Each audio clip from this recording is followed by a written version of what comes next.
tipo, todo jogo que eu jogava, eu era o cara mais chato ali, eu sempre trapaceava, né? Então era o pessoal que não aquele tipo de cara que o pessoal não curtia, mas era muito, assim, pelo prazer de você conseguir burlar. Eu lembro que um cheat que eu consegui desenvolver de uma forma mais. Acho que onde eu realmente descobri beats ali foi um pra Point Blank.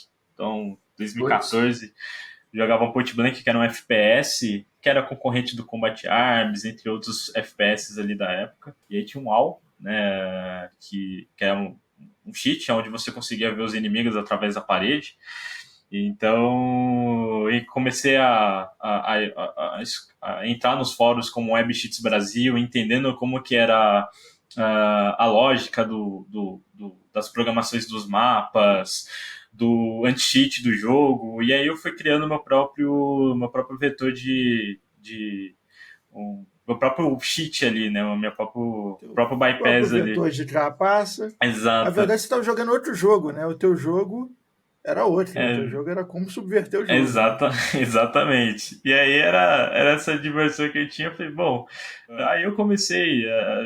Na época eu estava em algumas comunidades de Facebook, de Barbie Brasil, etc. Algumas outras comunidades que foram ali surgindo. E aí começou. Aí na época eu já tinha conhecimento do Backtrack, depois foi migrado para Kali ali em 2012, 2013. E aí foi onde em 2013 eu comecei a virtualizar, né? Tinha uma máquina não muito potente. Aí eu comecei a usar o notebook do meu irmão para virtualizar. Então, ele jogava Point Blank no notebook. Aí comecei a pegar o notebook dele para virtualizar algum Kali Linux ali, né? E foi aí onde eu comecei. Comecei Uma potência de processamento. exato, tipo, 8 Já GB dá de para fazer RAM. um brute force mais feliz. Saí de um positivo com Celerium ali, 1 GB de RAM, para um HP com 8 GB de RAM ali. Então era maravilhoso para virtualizar. E comecei ali as brincadeiras, né? Aí entra aquele lado mais Black Hat, né? A gente falava, né, na época, o Zone H cantava, que a gente fazia lá as paradinhas aí, Defacement, isso aí, colocando no Zone H. Foi esse lado aí Black Hat que a gente vai iniciando. E aí depois disso, tomei uma encarcada de um. Que é até o meu prefaciador, né? Do livro que depois eu vou falar. O Alex Oliveira, ele deu uma encarcada, falou, cara, isso daí não é vida não, sai dessa vida aí, porque senão você não vai ter moral, você não vai ter um futuro aí, uma carreira, né? Você vai ficar, você tá jogando sua Para de capacidade. pichar a parede. Exatamente. Tipo assim, para de pintar a Para de parede e pichar vai a pintar um parede. Né? quadro, né? Vai vender É isso vai aí. pintar um Pô, quadro. essa comparação aí é perfeita, né? Para de fazer essas coisas que, porra, não serve pra nada e vá, né, vá. Exato. Não que pichar a parede, não. O grafite é arte, tá, gente? Antes que alguém fale, pichar, não. Grafite é arte. Então, Exatamente. para de pichar pra fazer grafite. Exatamente. No meu caso, eu pichava mesmo. Né? O grafite é você entrar lá no site, é um bug bounty, né? O grafite é um bug bounty. É isso. Achar a vulnerabilidade e reportar. Isso é o grafite. Agora, a pichação é você achar a vulnerabilidade e detonar o site. E vulnerar. Exatamente.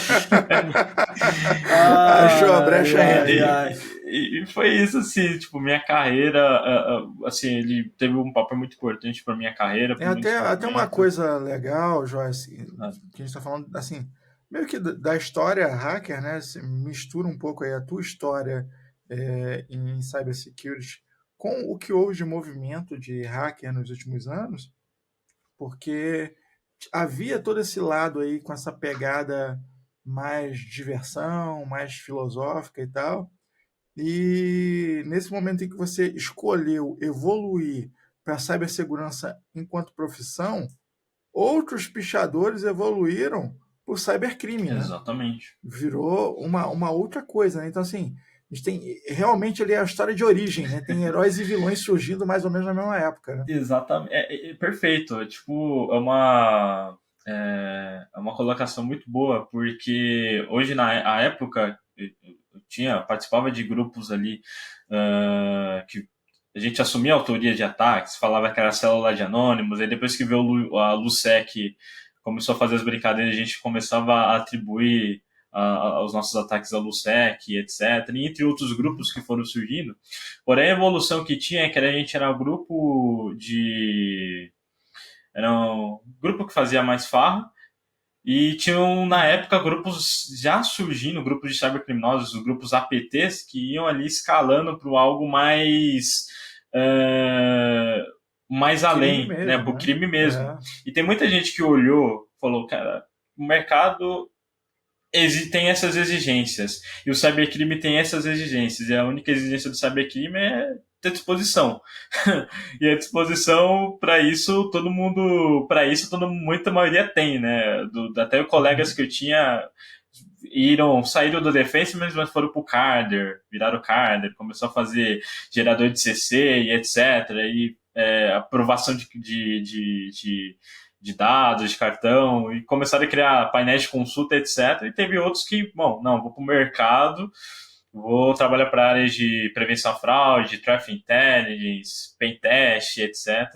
Então a gente teve uma divisão ali no grupo. Alguns foram para a área foram para outras profissões, mas continuaram ali no cyber, mas voltado ao crime, né? Mas tem outras profissões por fora, seja administradores, sejam de marketing, publicidade também, mas também entrou ali no meio, conhece os aspectos, então, assim, nem sempre o cara é de cibersegurança, nem sempre o cara é um profissional de cibersegurança ali. Às vezes ele é alguém que no início estudou, mas falou, não é para mim, e partiu para uma outra direção, mas continuou na área fazendo o lado mais errado, né?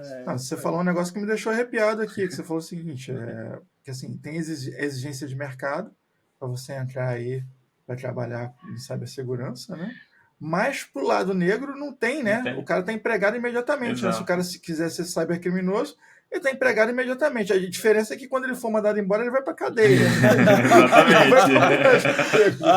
Exatamente. Sensacional, cara. E a aposentadoria não chega, né? Não vai ter contribuição do INSS, não vai ter nada ali, né? Eu sempre brinco assim, cara.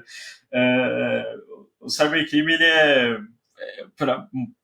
muito chamativo, porque é aquela coisa, né? Vamos fazer dinheiro fácil, né? É muito, sim, a vida do crime em geral tem esse aspecto.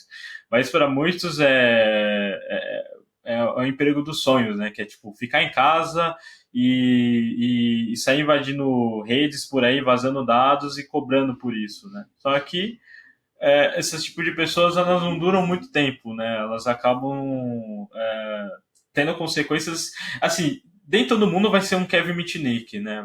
Exato. Vai ser... Cara, assim, até a gente tocou no Kevin Mitnick, a gente tem que falar uma coisa, né? Vamos ser bem transparente. O cara nunca ganhou dinheiro com aquilo, né, cara? Ele não usava aquilo lá pra questão financeira. Ele realmente era um curioso a respeito do negócio. Quem leu a história, leu livros, ele era um curioso. Ele vivia numa época, ele abriu realmente a mente aí para a cibersegurança de muita gente, cara. O cara foi um pioneiro nisso, né? E, pô, cara, foi uma perca tremenda que a gente teve aí recente, né? Que é porque, pô, em termos de security awareness, em termos de livros, publicações, o que Kevin Mitnick significou para a cibersegurança foi algo, eu acho que marcante, né? Eu acho que é um cara, assim, que merece muito respeito de profissionais de cibersegurança. Por mais que ele tenha sido condenado, preso, etc., mas, enfim, ele nunca deu prejuízo para ninguém. Então, ele fazia uma coisa errada, mas era para aquela questão de curiosidade, realmente de hackear, de tentar bypassar aquela questão. Não era para ganho financeiro, não era que esses caras que hamsters, etc., para lá, igual um outro aí que lá na Suíça que basicamente recente, tirou o sistema de saúde do ar e morreu gente, então assim, completamente sem ético, né? O cara que ataca, o cybercriminoso que ataca instituições de educação e saúde, para mim, eles não merecem nenhum respeito, nem dos black hats da vida aí que estão aí no mercado. Então, o Kevin Mitnick fica aqui, nossa memória para ele.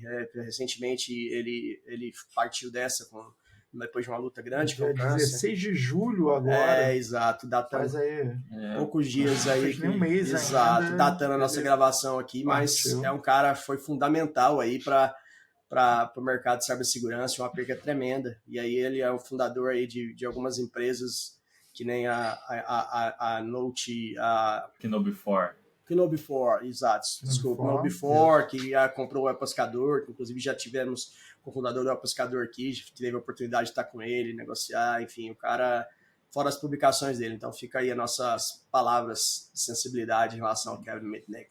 Mas continua aí, Josh, te cortei. Não, tranquilo, né? É muito... Esse momento, assim, realmente Kevin Mitnick, ele fez muito pro hacking do que muita gente olhando assim por fora fala, não, ele só foi apenas um hacker que invadiu determinadas empresas, talvez um grande engenheiro social, mas não só isso, né? O que ele fez não só para o hacker, mas também para a área de cibersegurança é impactante até os dias de hoje, né? Então, com certeza.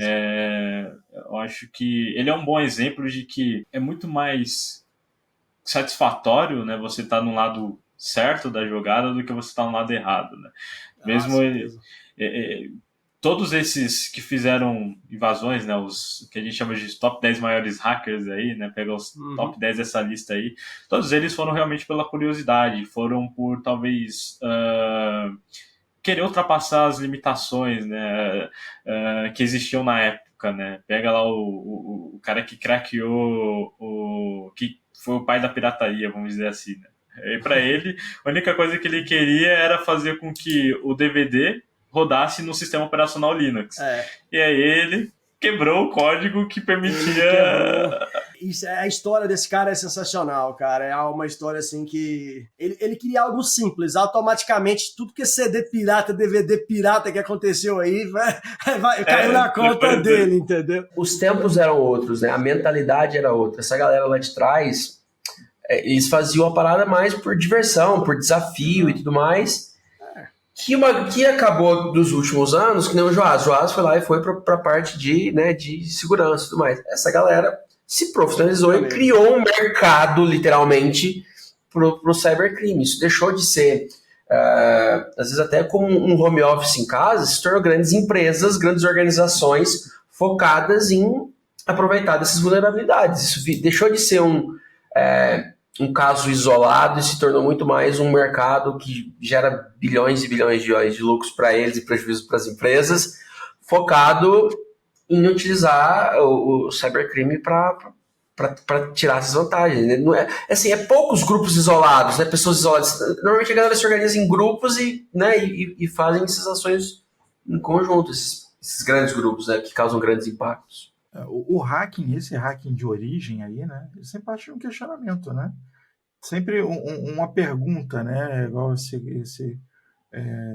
não sei se foi o D.V.D. Jones, se foi outro cara que craqueou o CD, como vocês falaram, mas eu sempre lembro do John Draper lá, o Capitão Crunch, que hackeou a empresa telefônica com um apito.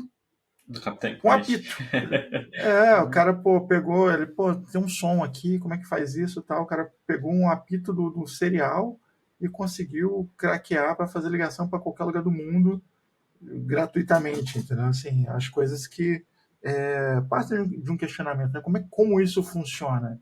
Você entendendo como funciona, talvez você consiga quebrar o funcionamento e burlar, né? Eu gosto de ver como exemplo, né? Acho que o recente filme Oppenheimer, né? Que mostra de vários físicos, cientistas, em modo geral, né? Você vê que cada um tem uma forma de enxergar as coisas, né? De enxergar o mundo e como eles trazem isso dentro de um contexto, né? De uma fórmula de física, uma fórmula matemática. E assim como foi Oppenheimer e outros cientistas enxergando ali a criação da bomba atômica, eu vejo como hackers em si enxergando formas de encontrar uma vulnerabilidade, né? Você precisa imaginar e antes para você depois tentar colocar essa imaginação em prática, né?